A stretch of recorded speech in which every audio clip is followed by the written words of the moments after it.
How many of you all have never heard of me? That's good. 100% name ID. We got one over here, You're the all pizza right? guy, right? That's right. I'm the former pizza guy. You're absolutely right. But, Yeah. you know, a couple of the questions that I get asked most often. Hey, buddy, I know this Mr. guy. Cain, it's good to see you, the Mr. Whoop-Ass guy. Yeah. See, I got a few friends around. You got some friends. Let me just address a couple of the questions that I most often get asked.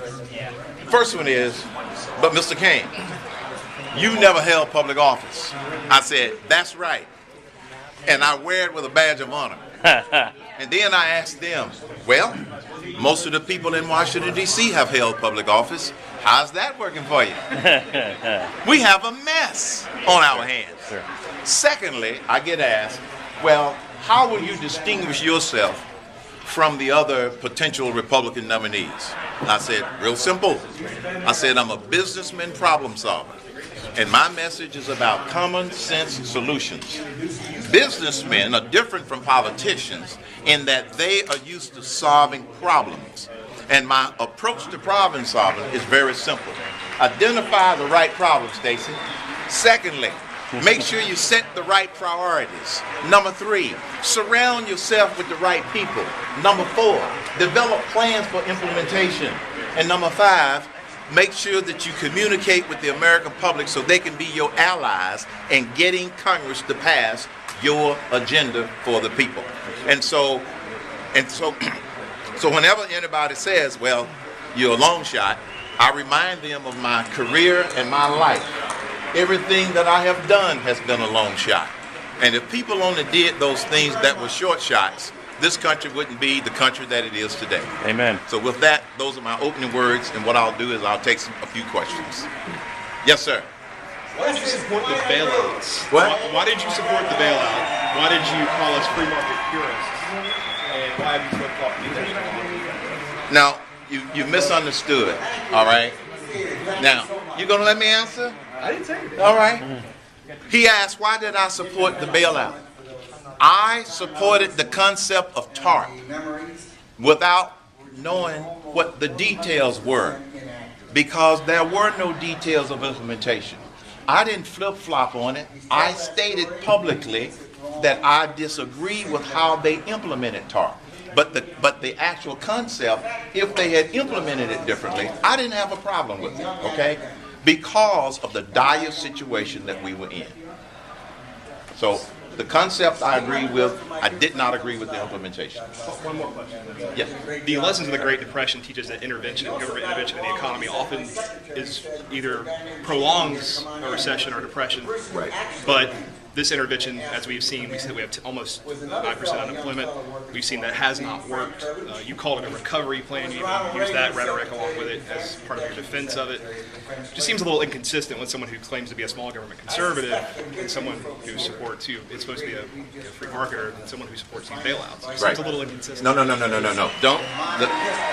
did not support continued bailout after bailout after bailout. No. Please don't misquote me. I know you didn't. What I'm trying to do is answer your question. What you said just then, I continued to support the bailouts. No, I did not. Because I was against all of the other bailouts. The TARP concept is what I said yes to. But then when they continue one after the other, one after another, no, I was outspoken against doing those. I don't agree with this unending government intervention, okay? I don't. Mr. Cain, you know that Yes. the media gets pretty tough with health. You've Yes. had a very successful battle. How's your health these days, and what will you say to the folks that say he's not healthy enough to run for president? Read my medical records. Yes, sir. I am now 5 years totally cancer-free from stage 4 cancer, because I had cancer in my colon and my liver, and I have beat it, and I am now totally cancer-free. I'm probably healthier than some of those people who they think that look healthy. Yes, sir. A lot of the people elected to Congress this year are people who haven't had office before and who have signed the front of the check rather than the rear of it. Yes. Is this the type of is your candidacy an extension of that feeling where Americans have decided that they want people who have actually succeeded in life and in the world to make the financial decisions that they have to make every day? That's absolutely true, because if you look at 47 of the people who got elected to Congress had never been elected to office before. A total of 87 new folk there. Look at Scott Johnson up out of Wisconsin, a businessman who got elected. I believe that the American electorate is saying we are ready for something different. And if that difference can mean having somebody that's a problem solver based upon their business track record versus a politician, I believe that the American people have an appetite for that. Now, 10 years ago, they may not have, because of the way the system works. But quite frankly, because of what you all do, because of the access to more accurate information, faster, in more different forms, there simply are more and more intelligent, informed voters out there. And so that's why somebody like me has just as good a chance as anybody else to get the nomination and win the presidency. You made a couple of trips to Florida. Do you think Florida will play a big part in the 2012 election cycle, which it usually does? Are you focusing on Florida? Florida is one of the states because it's one of the early primary. It's the one. I think it's a Super Tuesday state. So yes, our strategy, like most people, is focus on the early primary states. If you're able to build that momentum, that'll lead you right into Super Tuesday. You start to get that kind of momentum, and then you go and then you capture those others. So Florida will play a big part in a winning strategy. And we got the last question, and then he's going to spend some one-on-one time with a lot of you. What kind of response are you getting about your candidacy? Overwhelming. Exceeding our expectations. Let me give you just one statistic. I just announced my presidential exploratory committee 3 weeks and 1 day ago.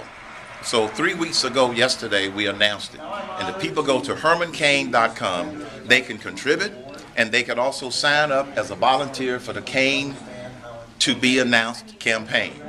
In 3 weeks, we have gotten almost 30,000 volunteers from all over the country. That has exceeded our expectations in terms of people who are saying that they're willing to give time to this campaign in order to help me get the nomination, but also to help me get to the White House.